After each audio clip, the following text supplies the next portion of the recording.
Iglesia, hoy tenemos un mensaje titulado Perder para ganar. Perder para ganar. ¿Cuántos se imaginan o pasa por su cabeza que para poder ganar hay que perder? Nos imaginaríamos y pensaríamos, no, pues si para ganar hay que ganar. Y el texto base que respalda esta introducción del mensaje es Mateo 16:25. Pueden buscar Mateo 16:25. Busquen Mateo 16:25. Los que no tienen Biblia, lo tenemos aquí. Y dice: porque todo el que quiere salvar su vida, la perderá. Y todo el que pierda su vida por causa de mí, la hallará. Esta es la versión Reina Valera. Y yo quiero compartirle la versión Pechita. La versión Pechita es una Biblia que es traducida del arameo. Le doy gracias a Dios yo poder tenerla, porque comparo cosas de la Biblia Reina Valera con la Biblia Pechita. La Reina Valera fue traducida del arameo, apoyándose en la Biblia Pechita, pero también del griego y del latín.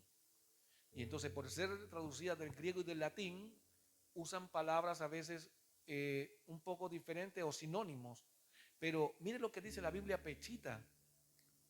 El mismo verso 16, el mismo capítulo 16, verso 25 dice: porque el que desee, no el que quiera, sino el que desee salvar su alma, no dice vida, dice alma. El que desee salvar su alma, la perderá. Pero el que pierda su alma por causa de mí, la encontrará. Ahora, ¿a dónde me lleva esto? A Ezequiel capítulo 18, verso 4.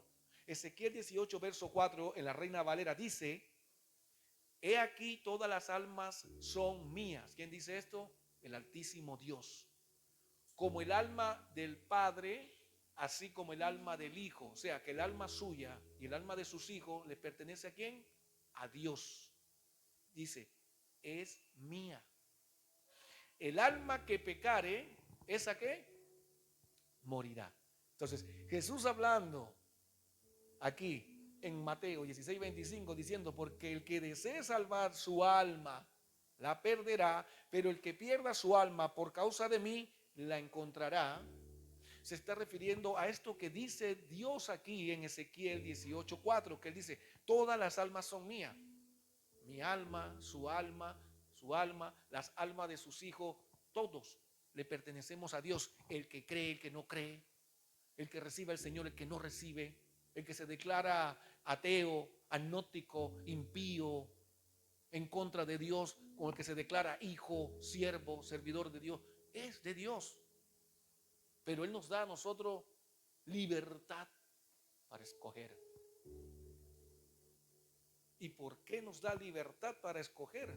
Según lo que dice Efesios aquí, 2:1, y Él les dio vida a ustedes cuando estaban muertos en sus delitos y pecados.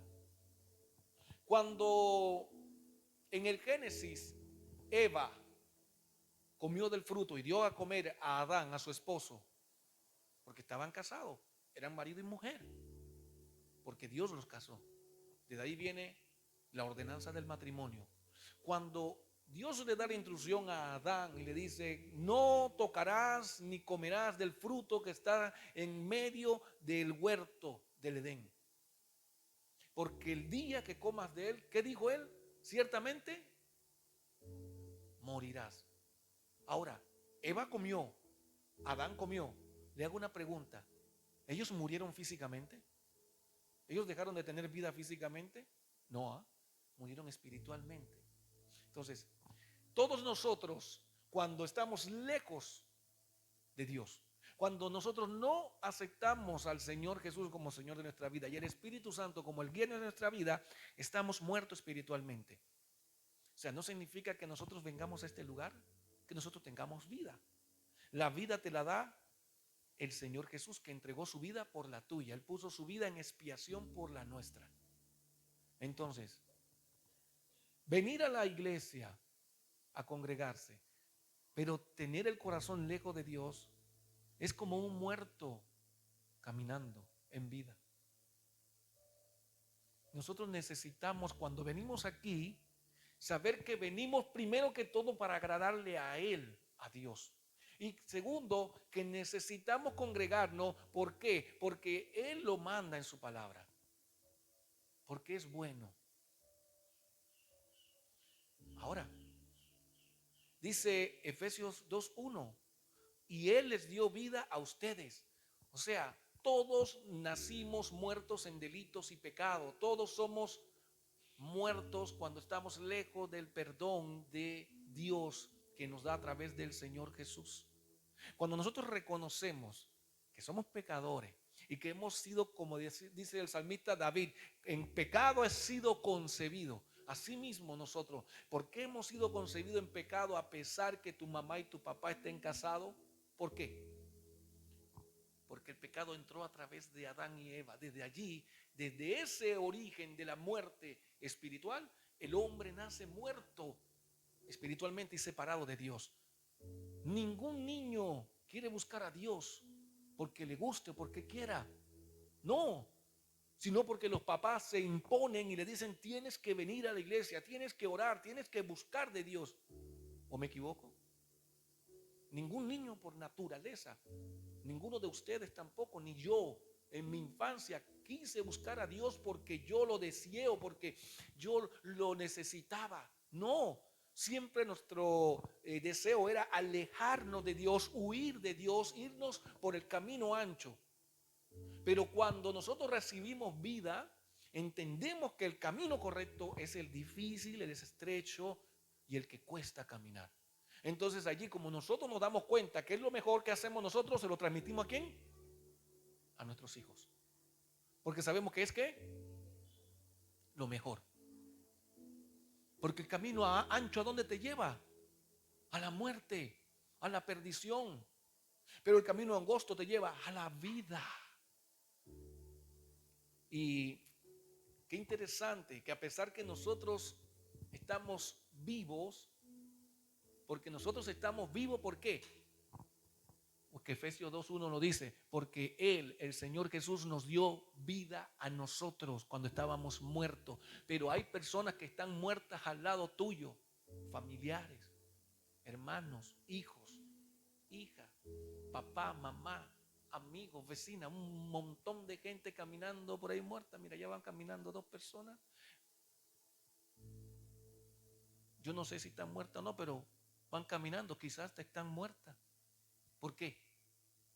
Porque a esta hora en la mañana, un domingo, ¿dónde estaría yo? No estaría haciendo ejercicio, no estaría durmiendo. Si estuviera vivo, ¿estuviera dónde? En ese día que Dios dijo, y este es el día del Señor. Y me da risa porque, ¿sabe qué? Conversaba yo con, no sé si era con usted, hermano Moisés, o conversaba con otra persona. No, conversaba con la hermana Hilda. La hermana Hilda, que yo la paso a recoger aquí cuando vamos de los niños, vive frente a la casa de mi suegra. Íbamos conversando con la hermana Hilda y le digo yo: hermana Hilda, un solo día nos pide el Señor. Un solo día. Y los demás días para nosotros. ¿Y que sabe qué es lo más chistoso? Que no nos pide ni el día completo, sino que nos pide ¿cuánto? 2 horas. Porque ¿cuántas horas estamos en comunión? 2 horas cuando mucho, 2 horas y cuarto. Y no somos capaces de apartar esas 2 horas para el Señor. Porque aquí no venimos nosotros a buscar nada que no sea de Dios, ni entregar nada que no sea para Dios. Teniendo ese principio, nosotros entonces, ¿qué? No, yo voy porque, no por el pastor, no, si el pastor no haga por mí, yo soy un vaso de barro. Ay, yo voy porque el pastor, si no, no, es más, yo soy de los que no llamo a nadie si no viene. No, yo no me pongo a llamar a nadie. No vino el domingo, ay hermanito, ¿por qué no vino? ¿Qué le pasó? No, ¿por qué? El que te tiene que redarguir a ti es el Espíritu Santo. El que te tiene que llamar a ti es el Señor Jesús. Y el que te tiene que guiar a ti es el Espíritu Santo, no yo. Si tú vienes a la iglesia, al culto, por no querer que yo te llame, hermano, está muerto en sus delitos y pecados todavía. No está vivo, no tiene vida. Pero si usted sabe que usted tiene que venir y usted separa ese tiempo, hermano, déjeme decirle que yo no voy a tener una iglesia aquí para el Señor, que no es mía, es del Señor, que esté acostumbrada a que yo lo llame para que venga, sino que es una iglesia que va a venir porque sabe que venir le hace bien y es bueno. Pero mire lo que dice Eclesiastés 12:7. ¿Por qué habla del alma? ¿Por qué habla del alma? La que va a ser condenada en el infierno no es su espíritu, no es su cuerpo, es su alma. Pero la que va a ser recibida en el cielo no es solo su espíritu, es también ¿qué? Su alma. Su alma es la que va a ser juzgada.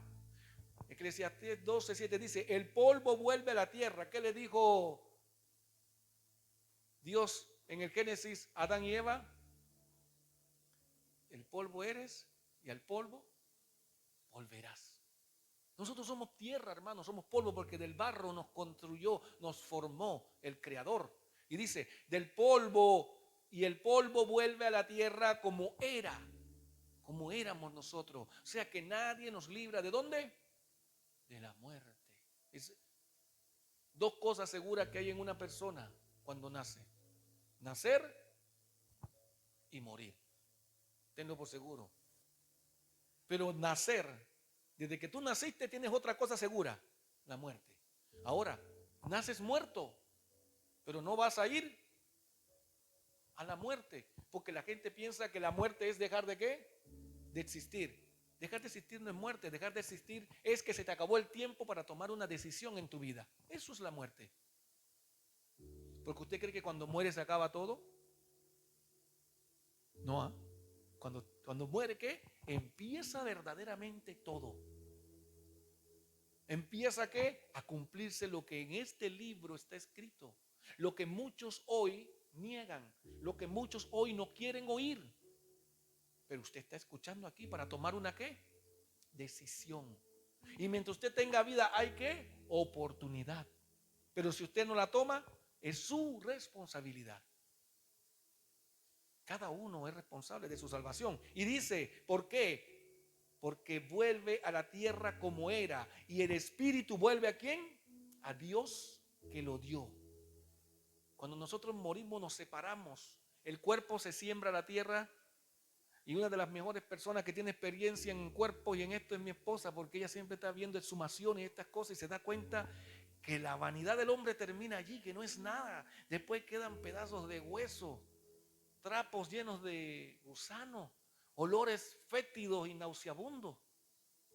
¿Y dónde estaba la liposucción? ¿Y dónde está que me voy a poner la silicona para agrandarme aquí, para agrandarme acá?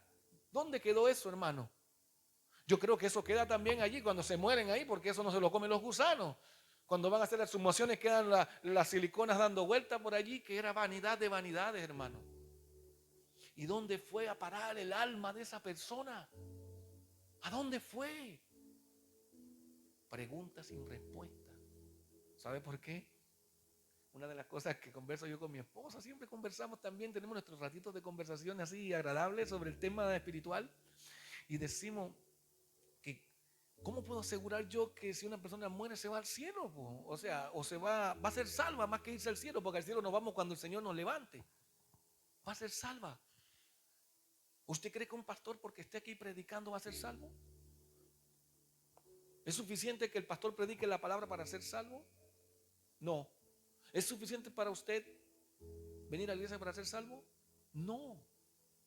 Lo que necesitamos para ser salvo, uno, es reconocer al Señor como Señor de nuestra vida, al Señor Jesucristo. Dos, permitir al Espíritu Santo que habite en nosotros y nos guíe. Y tres, apartarnos del pecado. Entonces, el que se muere tiene que enfrentar ese juicio y allí se va a dar cuenta si fue o no fue salvo. Perder no es perder. Vamos a perder, no es perder. Y tenemos Mateo capítulo 16, verso 21 y 22. Y dice así: Desde entonces comenzó Jesús a declarar a sus discípulos que le era necesario ir a Jerusalén y padecer mucho de los ancianos, de los principales sacerdotes y de los escribas, y ser muerto y resucitaría al tercer día. Entonces Pedro, tomándolo aparte, comenzó a reconvenirle diciendo: Señor, ten compasión de ti. En ninguna manera esto te acontezca. Mire, según el verso 21, lo primero que vemos es que Jesús tenía claro el plan de Dios y el propósito de Dios en su vida. Ahora le pregunto yo a usted, ¿usted tiene claro el plan de Dios y el propósito de Dios en su vida? ¿Usted lo tiene claro? Muchas veces no pensamos en eso, en que Dios ha diseñado un plan perfecto para cada uno de nosotros y un propósito dentro de su iglesia. Y hay muchas personas que vienen a la iglesia por venir y nunca se preguntan: ¿y para qué soy yo hijo o hija de Dios? Jesucristo tenía claro el plan perfecto de Dios. ¿Cuál era el plan perfecto? Venir a la tierra, predicar el evangelio, morir en una cruz, resucitar al tercer día y volver a sentarse con su Padre. Ese era el plan perfecto de Jesucristo. Por eso Jesucristo no podía venir a hacer otra cosa. Y si usted lee los evangelios desde Mateo hasta Lucas, usted va a encontrar que Jesucristo dice: yo no vine a hacer mi voluntad, sino vine a hacer la voluntad de mi Padre. Yo no vine a hablar por mi propia cuenta, sino que vine a hablar las palabras que mi Padre me dio. Jesucristo nunca hizo lo que él quiso, hizo lo que su Padre le mandó hacer. Ahora, usted me preguntará a mí: pastor, ¿y cómo yo puedo descubrir la voluntad de Dios en mi vida? Es fácil, fácil. Aquí está la voluntad de Dios en su vida. Léala. Y le recomiendo, lea los evangelios. Ahí va a encontrar la dirección clara que Jesús dejó para cada uno de nosotros. Yo no estoy diciendo que todos tengamos el don para predicar, porque sería mentira. El que reparte los dones es el Espíritu Santo, pero usted allí, Jesús deja la voluntad perfecta de Dios: amar a nuestros enemigos, bendecir al que nos maldice, pagar bien por mal, caminar la milla extra, poner la otra mejilla, y vamos siguiendo, y esos son el plan perfecto. Ahora, hay dos cosas entre ser un hijo y ser un siervo. El hijo de Dios, el que es hijo de Dios, recibe las promesas que están para los hijos de Dios: vida eterna, salvación, somos herederos, coherederos, bendiciones espirituales y bendiciones materiales también, según las que Él las añade. Cuando lo que el hermano nos exhortó al principio: buscamos primeramente el reino de Dios y su justicia. Cuando buscamos el reino de Dios y su justicia, todas esas cosas vienen ya. Esas son las bendiciones para los hijos. Ahora, para los siervos, el siervo viene a qué? La palabra lo dice: servir. El siervo entonces tiene que cumplir como hijo y también como siervo. Y esto no es para todos, porque si todos fuéramos siervos no hubieran ovejas. Sabemos que hay ovejas y hay pastores. Y los pastores también tienen otros siervos que pastorean junto con ellos. Entonces, que no todos somos ovejas, ni todos somos pastores, ni todos somos siervos. El que tiene el llamado para servir, el Espíritu Santo le da ese talento y ese don de servir. Entonces, aquí vemos que Jesús nos enseña que Él vino a cumplir con un propósito. Él decía: desde entonces comenzó Jesús a declarar a sus discípulos que le era necesario ir a Jerusalén y padecer mucho delante de los ancianos, o muchos de los ancianos, de los principales sacerdotes y de los escribas, y ser muerto y resucitaría el tercer día. O sea, hermano, yo tengo que ir a sufrir y yo tengo que resucitar. Y eso también es para los siervos de aquí hoy en día y para los hijos. Para los hijos está la salvación y que van a resucitar, pero para los siervos, ir a padecer. Un siervo saca espacio de su vida para dedicárselo a Dios. Eso es un siervo. ¿Y qué usted tiene que hacer en una iglesia? Primero preguntarse: Padre, ¿cuál es tu propósito en mi vida? ¿En qué área yo puedo servir que yo sienta que tengo el llamado? Porque usted no va a ser una persona que esté orando o clamando o porque no tiene llamado para hacer para orar largas horas, para estar orando en las madrugadas por otras personas. No, usted no tiene ese llamado. No, entonces tranquilo, no se preocupe, busquemos otro propósito. ¿Será que yo sirvo para servir? Yo soy bueno para estar con los niños o con los adultos en los hospitales. Sí, me gusta ayudar a las personas que se... Ya, pastor, cuando usted vaya a los hospitales a predicar o a enseñar o a llevar algo, yo quiero ir con usted porque siento que ese es mi llamado. Ahí está mi propósito para Dios. Poder entregarle un cafecito a alguien, un pancito, sin tener que hacer nada, nada más entregarle, estar allí. No, lo que pasa es que hay hermanos que tienen problemas y no hay quien los aconseje. Y de repente dentro de la congregación un hermano se acerca a usted, sabe que tengo este problema y usted le escucha. Su propósito de repente es aconsejar con sabiduría, escuchar a una persona y guardar lo que esa persona le diga. Porque no es que la persona le va a contar algo y usted después lo va a divulgar. Porque entonces ese no es el propósito de Dios. Pero hay algo interesante aquí, en el verso 22. Entonces Pedro, tomándolo aparte, comenzó a reconvenirle diciendo: Señor, ten compasión de ti y en ninguna manera te acontezca esto. Mire, Jesucristo tenía claro lo que él tenía que hacer, pero Pedro no.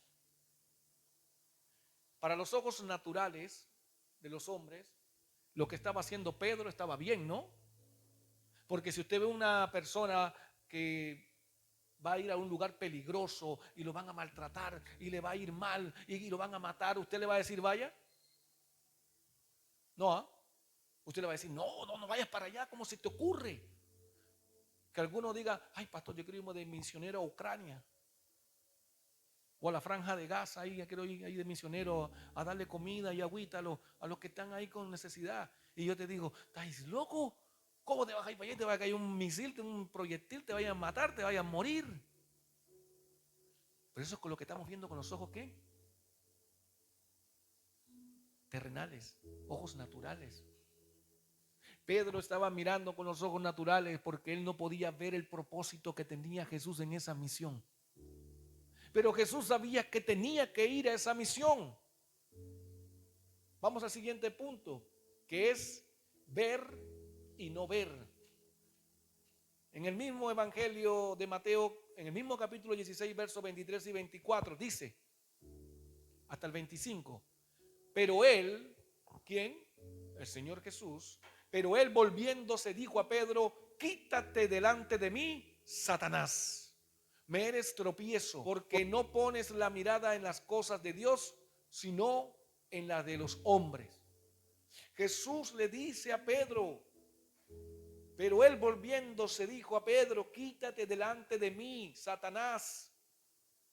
Eres de tropiezo, porque no pones la mirada en las cosas de Dios, sino en las cosas de los hombres. Hermano, aquí el verso 23 es una reprensión. ¿Para quién? No para Pedro. Jesús no estaba reprendiendo a Pedro. ¿A quién estaba reprendiendo? A Satanás.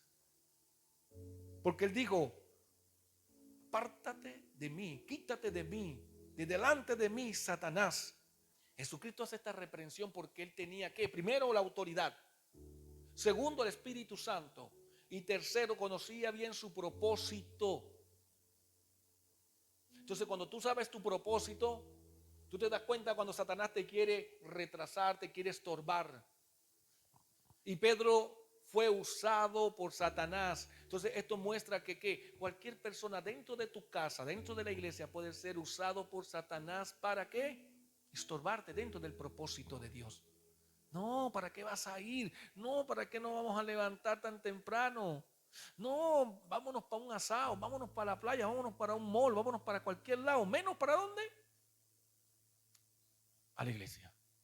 Sí, es la realidad, hermano. Es la realidad. Es mucho más atractivo irse a otro lado que venir. a la casa de Dios. Mire, hermano, yo le voy a poner a usted un plato y le voy a invitar a comer. Vamos a comer y le voy a poner un plato lleno de lechuga, lleno de repollo, tomate, como dice mi suegra, lleno de pasto. Ahí lleno de pasto. Y le voy a poner 2 huevos cocidos. Ya, 2 huevos cocidos ahí. Y le voy a decir, hermano, venga a comer saludable, bien rico. Pero acá le voy a poner un combo con papas fritas, con una hamburguesa así de grande, llena de ketchup, mayonesa, mostaza y una Coca-Cola así, gigante así. Y usted con un manso diente, con un mansa hambre, como dicen en mi país, acá en Chile, un manso diente así. ¿Usted qué va a querer ponerle el diente? Usted no va a querer comer pasto con huevo cocido. ¿Qué le pasa a este? Pasa para acá esa hamburguesa que me la voy a acabar en 2 mascadas. Y vengan las papas fritas y ven. Así mismo es, hermano. Lo que no nos hace bien es lo que nos gusta. Pero lo que nos hace bien, eso es lo que no queremos. ¿Por qué usted cree que las personas se enferman? Por lo que comen. No comemos saludable. Y después nos quejamos que estamos enfermos. Y después queremos que Dios nos sane y que Dios nos ayude. Pero Dios te está diciendo, oye, esto no te hace bien. Queremos que Dios no haga un milagro, queremos que Dios traiga restauración en los matrimonios, queremos que Dios haga que los hijos obedezcan, pero nosotros no queremos venir a darle gloria a Dios a la casa de Dios, a su iglesia. ¿Y sabe por qué es importante congregarse?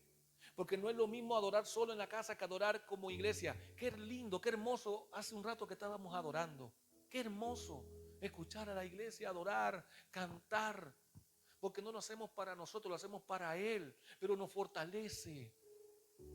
Eso no se puede hacer en la casa solo. Usted puede cantar solo, sí. Pero usted no puede escuchar a su hermano y unirse en un solo cuerpo a adorarlo a Él. Y cómo se mueve el Espíritu Santo en medio de esa adoración, trae sanidad, restauración, liberación, sin tener que saltar, ni gritar, ni que te entren ataques epilépticos, ni nada de esas cosas. Mire, hermano, la sinceridad del hombre delante de Dios no puede ser hipocresía delante de los hombres. Que yo voy a venir y voy a saltar y me voy a mover y voy a demostrar que soy el más espiritual. Pero cuando estoy en la casa ando diciendo garabatos, ando maldiciendo, soy malo, perverso, egoísta. ¿De qué me sirve la hipocresía delante del hombre si Dios te está mirando allí donde estás tú actuando? Entonces Jesús le dice a Pedro, quítate de mí, Satanás.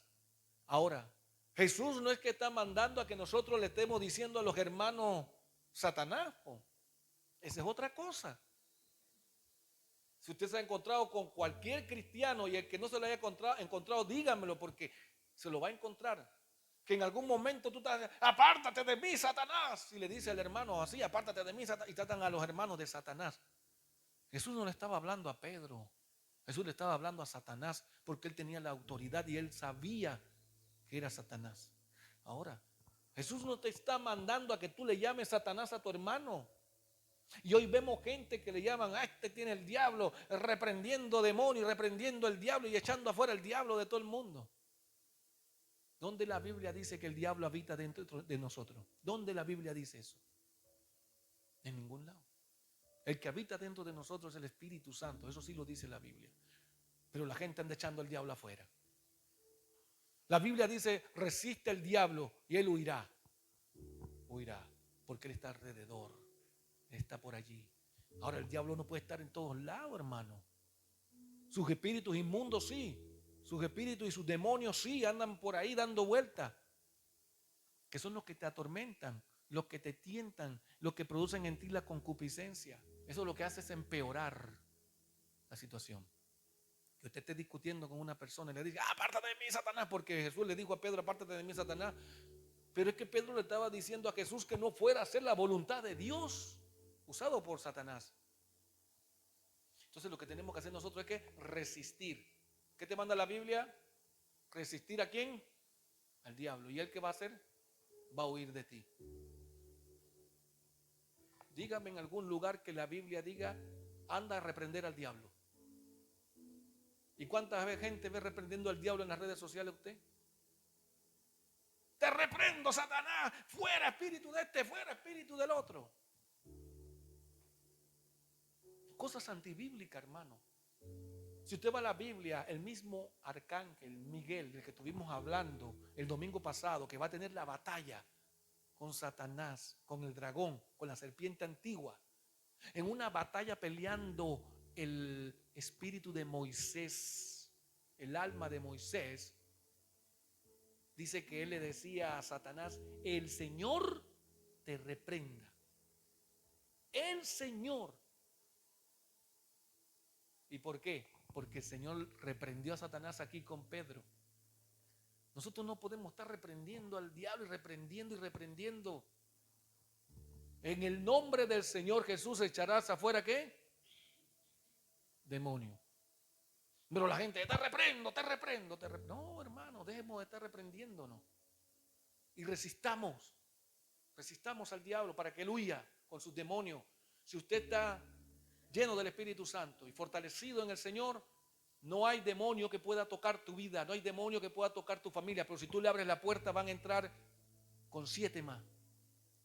Ahora, el verso 2 dice, entonces Jesús le dijo a sus discípulos, si alguno quiere venir en pos de mí, niéguese a sí mismo, tome su cruz y sígame. Esto es interesante. Jesús le reprende a Satanás sobre Pedro, pero él no sigue hablando del tema. ¿El qué hace? Cambia inmediatamente el tema de reprender a Satanás, que está usando a Pedro para decir esa cosa, para decirle a todos sus discípulos, si alguno quiere venir en pos de mí, niéguese a sí mismo, tome su cruz y sígame. O sea, Jesús aquí usa la palabra negar. Y voy a hablar de 2 verbos transitorios de esta palabra negar, que dice, el primero, decir que algo no existe, no es verdadero o no es verdad, que no es como alguien cree o afirma. O sea, negar es cuando tú estás negando una mentira, estás negando un testimonio que es falso, tú vas a entrar en negar que eso no es cierto. Y el segundo verbo transitorio es dejar de reconocer algo o admitir su existencia. Y aquí es donde yo quiero ir. Jesús usa la palabra negarse a sí mismo porque nosotros tenemos que negarnos a nosotros. Nosotros tenemos que usar el segundo verbo que dice que dejar de reconocer que somos algo y admitir nuestra existencia. Pero esto me lleva ¿a dónde? A Gálatas 2:20, que dice, con Cristo estoy juntamente crucificado. ¿Y qué dice? ¿Ya no qué? Pero usted está ¿qué? Vivo. Entonces, ¿cómo Gálatas dice ya no vivo y yo estoy vivo? ¿Se dan cuenta?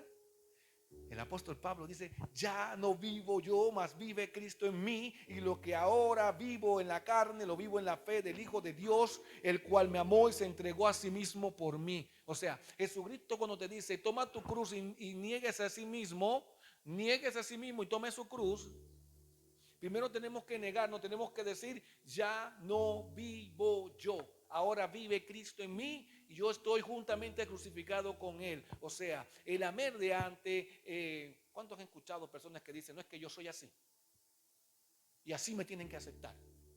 Es que yo hablo así. Es que esa es mi forma de ser. Pero aquí la Biblia dice que tú tienes que ¿qué? Negarte esa forma de ser, negarte a tu yo, morir y dejar que Cristo viva ¿dónde? En ti. ¿Y cómo va a vivir en ti? A través de su Espíritu Santo. Por fe, habita en tu corazón. Entonces, estamos descubriendo los propósitos, ¿no?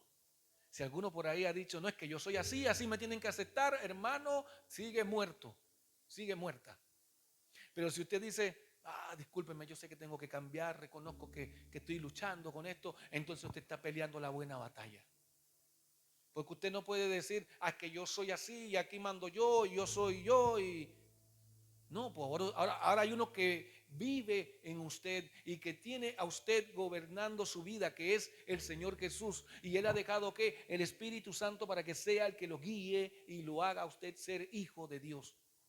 Ya no vivo yo, mas vive Cristo. Cristo vive en mí. Y lo interesante que dice Gálatas, dice que lo que ahora vivo en la carne, o sea que Él te está hablando de tu vida carnal, ya no lo puedes vivir como tú lo vivías antes, sino según la fe en el Hijo de Dios que hizo que se entregó a sí mismo. ¿Por quién? Por usted y por mí. ¿Qué vimos hace un ratito acá en Efesios? Que Él nos dio vida cuando estábamos muertos. ¿En qué? En nuestros delitos y pecados, entregándose ¿qué? A sí mismo. ¿Se ve que la palabra nos lleva al mismo punto? De que nosotros estamos muertos, de que nuestra forma de pensar no está bien, sino que tenemos que pensar como piensa el Señor. La palabra dice: renovaos en el espíritu de vuestra mente.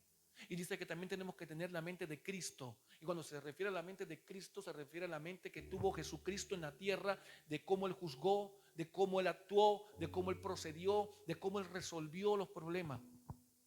Ese es el mejor ejemplo. Porque Él no vino a hacer su voluntad, sino vino a hacer la voluntad ¿de quién? De su Padre. Y no solamente es el Padre del Señor Jesús, sino que también es el Padre nuestro. El punto 3 que tengo aquí dice: tome su cruz y sígame. La invitación que nos hace Jesucristo es clara. Para ser siervos de Él debemos cumplir con estos requisitos. Debemos negarnos y tomar la cruz y seguirlo. Yo lo invito, hermano, esta semana, cada vez que quiera salir pero es que yo soy así, usted mismo es un tapón de boca y no, es que yo no soy así, es que yo estoy muerto y estoy crucificado, ya no soy el mismo. ¿Cuántos de los que están aquí no defienden una razón hasta lo último? Defienden su razón hasta lo último, ¿no? Es que yo estoy en lo correcto, tú estás equivocado. Y ahí dale, que dale, que dale, que dale. ¿Sabe algo, hermano? Y mi esposa es testigo. Yo muchas veces me quedo callado. Prefiero callar. ¿Prefiero qué? Perder para ganar. ¿Y qué ganas con eso? Ganas paz. Deja de seguir discutiendo.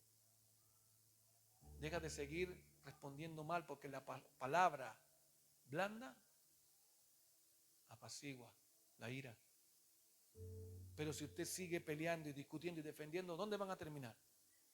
En que todos defienden su razón. Y uno tiene que perder para ganar. Renunciar a algunas cosas para obtener otras. Ahora, el verso 25 dice: porque todo el que quiera salvar su vida, la perderá. Ya vimos que en la Biblia Pechita decía que todo que quiera salvar su alma, la perderá. Y todo el que pierda su vida por causa de mí, la hallará. Salvar su vida. Nadie puede salvar su vida por sí mismo, solo a través del Señor Jesús. Por eso Él dice que ¿quién puede salvar su vida? Necesitamos al Señor Jesús para ser salvo. ¿Cuántos necesitan al Señor Jesús para ser salvo? ¿Cuántos han confesado al Señor Jesús aquí para ser salvo? Si alguno no lo ha confesado, avíseme y hacemos la oración de fe para que sea salvo. Porque ¿sabe qué? El sacrificio lo hizo Jesús. 2, perder su vida. Todo el que pierda su vida por causa del Señor Jesús la hallará, la encontrará. ¿A qué se refiere esto? Vamos a Mateo 10:37 al 39. Vamos a Mateo 10:37 al 39. El que ama a padre o a madre más que a mí, no es digno de mí. El que ama a hijo o hija más que a mí, no es digno de mí. El que no toma su cruz y sigue en pos de mí, no es digno de mí. El que haya su vida la perderá, y el que pierda su vida por causa de mí la hallará. O sea, significa que no podemos amar ni a papá, ni a mamá, ni a hijo, ni a hija, ni ninguna cosa más que al Señor Jesús. Cuando usted ama algo más que a Dios, más que el Señor Jesús, usted ha quitado a Dios de ser su Dios para que esa cosa o esa persona sea su Dios.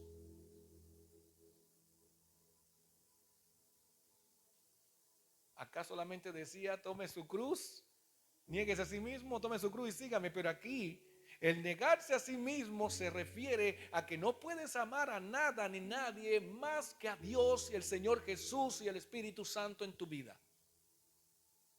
Eso significa negarse y tomar la cruz. Ahora, perder su vida nos lleva no solamente a Mateo 10, 37 al 39, sino que también veamos lo que dice Mateo 19, 29 al 30. Vamos unos cuantos. Dice, y cualquiera que haya dejado, ¿qué? Casa, o hermanos, o hermanas, o padre, o madre, o mujer, o hijo, o tierra. ¿Por quién? Por mi nombre recibirá 100 veces más y heredará la vida eterna. Y el 30 dice, pero muchos primeros serán postreros y postreros primeros. O sea que el Señor Jesús dice en su palabra que negarte a ti mismo, tomar tu cruz y poner a tu mamá, a tu papá, a tu marido, a tu esposa, a tus hijos, tus hijas por debajo de él, te traen a ti recompensas, porque él dice que te va a dar 100 veces más de lo que tú dejaste. Dejaste casa, dejaste auto, y no estamos hablando literalmente, porque de aquí se aprovechan muchos y llegan, hermana, el Espíritu me ha revelado que usted tiene que ofrendarme su auto. Siémbreme su auto. Porque la Biblia dice que si usted deja casa, familia, lo que sea, Dios te va a dar 100 veces más. No, no entramos en eso. En que eso no sea tu Dios. Que eso no sea primero. Incluso nosotros usamos nuestro auto para el reino de Dios. Porque Dios nos lo dio. Asimismo también mi hermana Daniela con el Diego. Si hay que hacer algo, siempre están dispuestos. Vamos, llevamos. Si hay que buscar, buscamos, traemos. Ahí está mi hermano Ramón. Había que buscar el letrero que tenemos allá afuera, gracias a Dios. Vamos al tiro. Eso es dejar y poner a Dios de primero. Eso es. Si usted puede acercar a un hermano, llevar a un hermano, eso también es dejar y poner a Dios primero. Pero interpretamos la palabra a la conveniencia. Y como los hermanitos son débiles en la fe, llega el otro psicológicamente. Yo vi un video en estos días, no sé si mi esposa, alguno lo ha visto, que una persona estaba vendiendo un terreno. No sé si era en El Salvador o en Guatemala, era un país de Centroamérica. Y llegó el profeta delante de todo el mundo. Así te dice Dios, así te dice el Señor. ¿Cuánto estás vendiendo el terreno? Creo que eran como 40 o 50 millones de pesos. Dice el Señor que si tú me lo das, Él te va a dar más. Tienes dos elecciones, creerle o no creerle. ¿Cómo hacéis eso delante de todo un montón de personas? Abusando de la palabra. ¿Sabe qué terminó haciendo la persona? Entregando el terreno. ¿Usted cree que eso está bien? ¿Usted cree que ese es el evangelio que el Señor Jesús predicó? Jesús ni siquiera se preocupaba por el dinero. ¿Sabe quién era el que andaba con el dinero? El ladrón. Judas. Judas era el que andaba con el dinero. ¿Y por qué Jesús puso a Judas con el dinero? Porque el dinero es la raíz de todos los males. Entonces, iglesia, vamos a la conclusión del mensaje. Mateo 18, 21.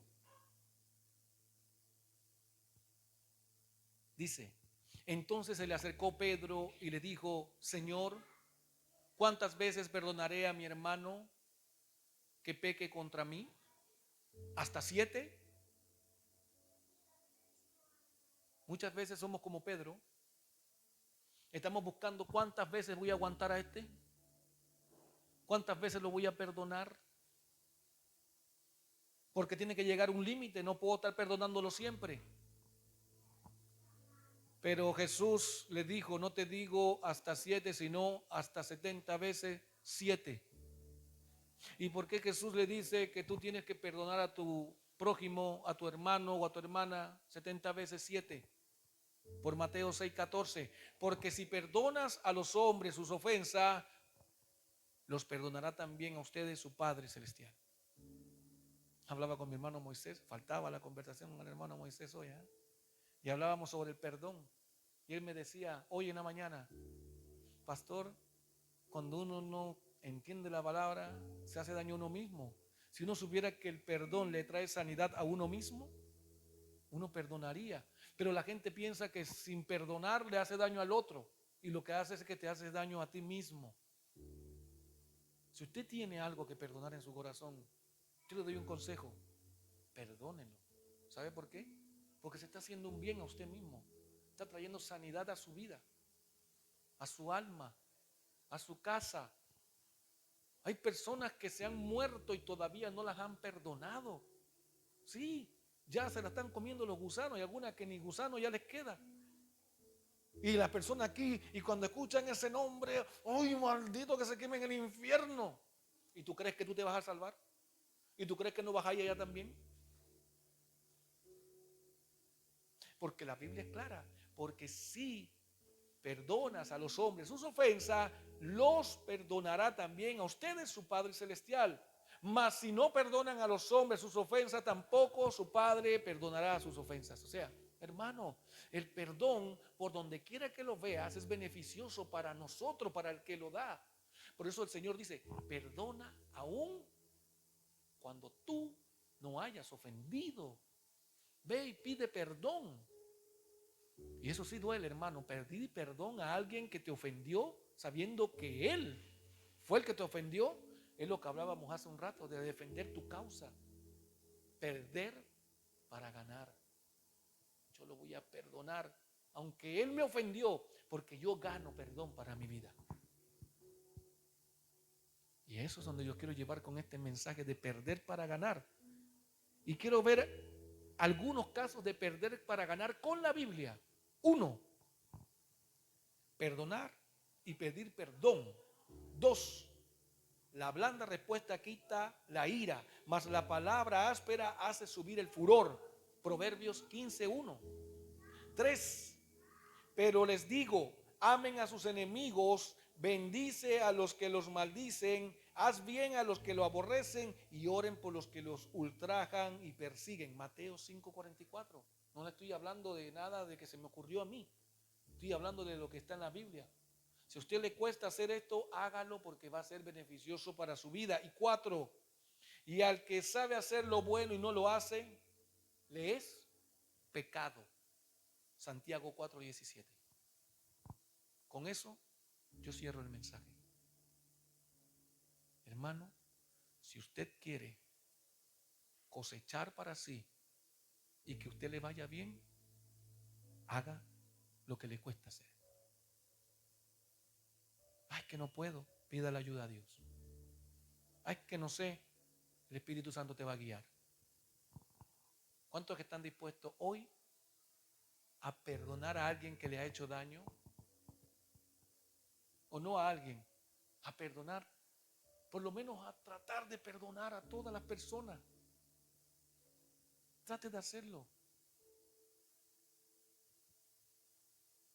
porque eso le va a traer salud espiritual a su vida y también física.